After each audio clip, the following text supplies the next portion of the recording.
जोहार हजारीबाग। मैं फैज अनवर, आप देख रहे हैं जोहार हजारीबाग। मेरे साथ अभी जुड़े हैं प्रदीप तिवारी जी, और प्रदीप तिवारी जी अभी बहुत दिन से वायरल हुए थे, अभी कुछ दिन पहले वायरल हुए थे। सभा हुई थी धनबाद में, एक बेबी महतो ने कहा था कि प्रदीप तिवारी जी, क्या आप खोटा जानते हैं, क्या आप झूमर डांस जानते हैं, अगर नहीं जानते हैं तो क्या आप झारखंडी कैसे हुए हैं। और प्रदीप तिवारी जी ने कहा था कि मेरे बाप दादा सब यहीं रहते हैं, तो मैं यहाँ का मूल निवासी हूँ। इसी पर बेबी महतो ने इनको जवाब दिया था। उसके बाद भी बहुत सारी बातें हैं, आइए सुनते हैं। तो प्रदीप जी, पहले बहुत बहुत आपका बधाई कि आप हजारीबाग, स्वागत है हजारीबाग आप आए हैं। जोहार हजारीबाग के सभी दर्शकों को मेरा प्रणाम। जोहार। तो क्या वो बेबी महतो ने कहा था कि आप क्या खोटा जानते हैं, क्या आप डांस जानते हैं, झूमर, तो आप झारखंडी कैसे हो गए। बेबी महतो ने, पूजा महतो ने कहा था।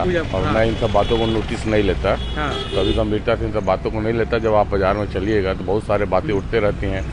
अपने हक अधिकार की लड़िएगा तो बहुत सारी बातें उठती रहती हैं। सब बातों को गंभीरता से मैं कभी नहीं लेता। आपने जो कहा था कि दादा यहीं रहते थे, बाप यहीं रहते थे, तो आप भी झारखंडी हुए, कैसे आप साबित करेंगे। देखिए, साबित करने की क्या जरूरत है। अरे बस वेरी क्लियर बात है। अभी तो झारखंडी की परिभाषा 1985 है ना, तो मैं तो हूँ ना झारखंडी। 32 मतलब नहीं है। 32 कैसे है? हाईकोर्ट ने तो निरस्त खुश हुए होंगे जब हाईकोर्ट वापस भेज दिया होगा तो। वो तो सन 2002 की बात है सर। उसी समय हाईकोर्ट ने कह दिया था हम खतियान को स्थानीयता का आधार नहीं बना सकते। तो 2000 हम लोग ये लोग आज कहाँ हैं? हम लोग तो उस समय भी लाठी खाए थे, अपने अधिकार के लिए उस समय भी लड़े थे। और आज भी लड़ रहे हैं अपने अधिकार के लिए। इन लोग जो इतना रैली कर रहे हैं, अब तो ये लोग नेता भी बन गए हैं, पॉलिटिक्स में चुनाव भी लड़ रहे हैं। निश्चित तौर पे शुभकामनाएं हैं। वो तो शुरू से तय था कि ये लोग अपने आप को पॉलिटिकली एस्टेब्लिश करने के लिए सारा काम कर रहे हैं। तो जब हाईकोर्ट ने कह दिया था माननीय कि हम स्थानीयता को, खतियान को स्थानीयता का आधार नहीं मानते, तो फिर आप काहे लड़ रहे हैं भाई? अपने आप को पॉलिटिकली एस्टेब्लिश करने के लिए लड़ रहे थे ना। हाँ, तो अभी क्या कहेंगे जो भाषण में बोल रहे हैं ये कि आप बाहरी हैं, आप यहाँ कैसे आ गए? वो डिसाइडिंग फैक्टर नहीं है, वो डिसाइडिंग एलिमेंट नहीं है कि वो डिसाइड करें हम बाहरी, हमको बाहरी और भीतरी डिसाइड करने के हाईकोर्ट बैठा हुआ है, विधानसभा बैठे हुए माननीय महामहिम बैठे हुए, उनके बोलने से थोड़े हो जाएगा। हम बोल रहे हम सलमान खान था, मान लीजिए क्या। तो ये अभी जो जयराम महतो बोल रहे थे कि 300 साल पहले जो मैकलुस्कीगंज में अंग्रेज रहता था उसको एंग्लो इंडियन बोलते हैं, तो फिर बाहर 50 साल पहले झारखंड में जो आए उनको झारखंडी कैसे कहेंगे। अब देखिए, आप साधारण सी बात समझिए कि 300 साल पहले वो लोग जो आए थे एंग्लो इंडियन, अरे भैया वो लोग विदेशी था, वो लोग भारत का नहीं था। आप झारखंड, हम लोग एकीकृत बिहार की धरती से। अब इसी समझ लिए कि कितना मतलब कि पागलपन वाला तर्क है कि वो एंग्लो इंडियन थे। भाई वो तो विदेश से ना आए थे भैया, वो भारतीय तो नहीं ना थे। और हम लोग एकीकृत बिहार की धरती पे हमारा जन्म हुआ था ना, उनका भी जन्म एकीकृत बिहार की धरती पे हुआ था। तो हमको उनसे तुलना करने तो निरा मूर्ख वाली बात है ना बॉस। ये तो कोई उदाहरण बैठता नहीं है। और फिर आप बोले कि 60-40 वाला में क्या बोलेंगे आप, मतलब क्या सही हुआ है, सरकार ने सही फैसला? आप अब देखिए ना, यहाँ तो छोड़िए, बिहार में जाइए ना बॉस।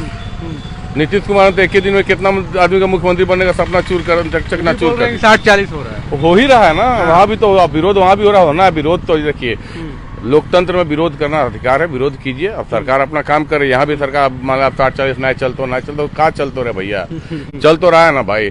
अब साधारण सी बात है, जब हाईकोर्ट में हेमंत की नियोजन नीति को PIL करके किसने रद्द करवाया? भाजपा कार्य समिति के सदस्य सुनील हांसदा ने। ये लोग कितना बार सुनील हांसदा पे क्वेश्चन उठाए? उठाना चाहिए था ना, क्यों नहीं उठाया? राजभवन ने 32 का विधेयक वापस कर दिया तो आपको राजभवन घेरना चाहिए था ना, आप क्यों नहीं घेरे?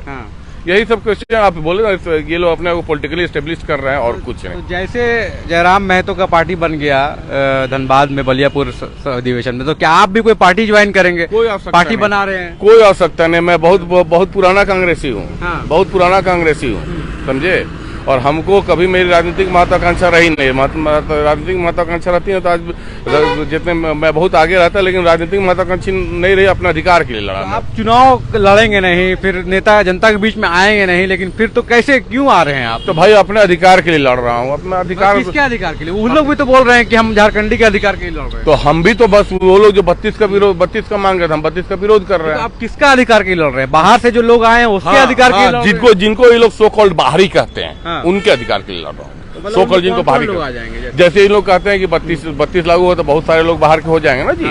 तो हम उनके अधिकार के लिए लड़ रहे हैं, उनके अधिकार के लिए लड़ रहे हैं। और मतलब क्या चाहते हैं कि नौकरी बाहर के लोग को आप दें, आप ये चाहते हैं? जैसे 60-40 चल रहा है, ठीक है, चलने दीजिए भाई। अगर मान लीजिए हम लोग भी 65-60 से जो लोग हैं यहाँ पे, वो लोग कहाँ जाएंगे छोड़ के। हाँ, जिसके पास ड्यूअल आइडेंटिटी आप उनका विरोध कीजिए, मैं भी विरोध करता हूँ। जिनके पास क्या बिहार से छोड़ दें वो, हाँ, जिनका साफ बिहार से नाता छूट चुका है, जो बहुत पहले सब कुछ छोड़ के यहाँ आ गए, तो उनके वो कहाँ जाएंगे। और आपने भी कहा था कि 10 जो पास कर गए, 12 से यहाँ पास कर गए, उनको नौकरी यहाँ देना होना ही चाहिए। जब हर जगह ये व्यवस्था, तो यहाँ क्यों नहीं? ये कौन थाईलैंड से थोड़े आया है बॉस। मैंने तो फ्रॉम डे 1 कहा कि ये सब बेतुकी मांगे हैं, ये लोग अपने आप को पॉलिटिकली एस्टेब्लिश करना चाहते हैं, नथिंग एल्स। मतलब आपका कहना है कि 10th 12 पास किया, जो यहाँ पढ़ाई किया, उसको नौकरी यहाँ मिलना चाहिए। बहुत सारा जगह मिल रहा है। लड़ाई कहाँ है, किस बात की लड़ाई? वो लोग इसी का तो विरोध कर रहे हैं कि वो लोग बोल रहे हैं कि नहीं, जो 10th 12 उनको 10% दीजिए। तो 10, अरे भैया आप में एबिलिटी है तो आप लीजिए ना। देखिए, जिस लड़के में क्षमता है ना, यहाँ चाहे बिहार में, वो कभी ये सब आंदोलन के चक्कर में नहीं पड़े। जिसमें है कैपेबिलिटी कि हम लड़ के अपना नौकरी ले लेंगे, वो कभी इन सब चीजों में नहीं पड़े। ये लोग सिर्फ छात्र लड़ रहे हैं, जो ये सब कहाँ के हैं? ये सब अपने पॉलिटिकल, मैंने बोला ये लोग अपने वो पॉलिटिकली एस्टेब्लिश करने के लिए उधर है। और देखिए, पार्टी बना लिया ना, मैंने शुरू से कहा था। तो मान लीजिए कभी डिबेट का मौका मिले कि जयराम और प्रदीप एक साथ बैठे रहे, तो करेंगे आप? बिल्कुल, वाई नॉट। तर्क है आपके पास? बिल्कुल है, तभी तो बोल रहा हूँ, मेरे पास प्रमाण। अभी आप मेरी बात छोड़िए ना, मेरी बात छोड़िए ना। एक प्रशांत महतो नाम का लड़का चैलेंज किया है ना, हाँ, ये हेमंत मेरे साथ तर्क में बैठ जाए। हाँ, तो वो तो बैठ रहे हैं, बोले कि हाँ, तो ठीक है, टॉक करने के लिए बैठ रहे, तो मैं भी कोशिश करूंगा। मैं सामने, अगर समय मिला तो मैं सामने उपस्थित रहूँ, मैं भी कोशिश करूंगा। बिल्कुल। अब बहुत सारे सोशल मीडिया में कमेंट आते रहता है कि प्रदीप तिवारी ऐसे हैं वैसे है, इस पे आप क्या कहेंगे? देखिए, ऐसा है ना कि वो लोग मेंटली फ्रस्ट्रेटेड है, मानसिक रूप से विक्षुब्ध है। हाँ। मेरी शुभकामनाएं उनके साथ वो जल्दी स्वस्थ हो जाए, क्योंकि उनको काम है हमको बोल के व्यूज लेना, तो लेते रहिए। हम लोग बोलते हैं कि आप क्यों प्रदीप तिवारी का ले लेते हैं इंटरव्यू, तो आप इसका ये जवाब आप न दीजिएगा। ये जवाब मैं आपसे पूछते हैं, आपने जवाब दिया। मैं तो लोकतंत्र है, सबका आवाज रखना है। वही तो मैं, अगर भाई देखिए मेरी बातें गलत रहती तो लोग मेरा इंटरव्यू नहीं लेते या फिर हमसे बात नहीं करते। हम तर्क के साथ बात करते, अपने अधिकार के साथ बात करते हैं। हम तो बोले कि लड़ जाए ना भैया, इतना है तो लड़ जाए। चैलेंज किए थे, हम ओपन चैलेंज किए कि लड़ जाइए डुमरी उपचुनाव, छोड़ दे, आप जीत जाइए, हम झारखंड छोड़ देंगे। हाँ, तो लड़ तो रहे, जीत जाएंगे। कहाँ कौन चुनाव लड़ रहे हैं? धनबाद सब। अच्छा, चुनाव के बारे में? हाँ, मैंने बोला डुमरी उपचुनाव लड़ जाइए। तो लोकसभा राज्यसभा पूरा लड़ने लोकसभा लड़ रहे हैं ना, तो मैं एक बात सलाह देना चाहता हूँ कि 25 ग्राम का नाक पे ना 500 ग्राम का नथनी नहीं पहनना चाहिए। इशारा काफी है इसके लिए। तो मतलब क्या आपको लगता है कितना सीट लाएंगे? उस सामने देख लीजिएगा ना, हार्दिक पटेल भी बहुत चिल्लाया था ना, आज कहाँ है हार्दिक पटेल? सामने देख लीजिएगा, हार्दिक पटेल नाम तो हार्दिक पटेल, जिग्नेश फिर बीजेपी में आ गया, अल्पेश ठाकुर आज शांत है ना, सब शांत है ना। अंत यही हो 2024।